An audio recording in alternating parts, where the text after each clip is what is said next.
เสืออยากปีนมบอกคำลำจากใจ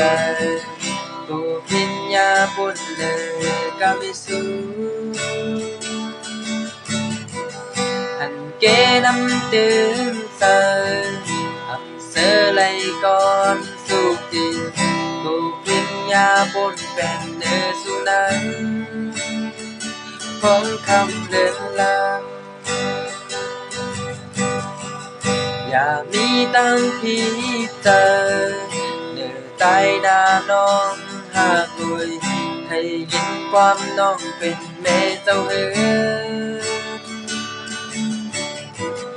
อันฮักแต่ฮัก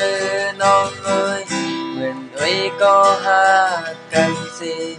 จัดในแต่น้องเอ๋ยจำนำตัวก้อยยาวน้องเอ๋ยปีเดมือยาวน้องอ่อนนุ่มหน้าเหินสู่ในโกเลยลูกกบใจพี่เอ๋ย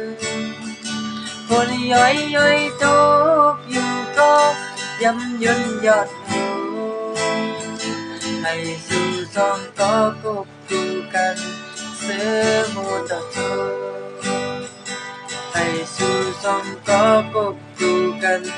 เสือมูต่อจูให้สู่ผู้มีกบกูกันเสือมูต่อจู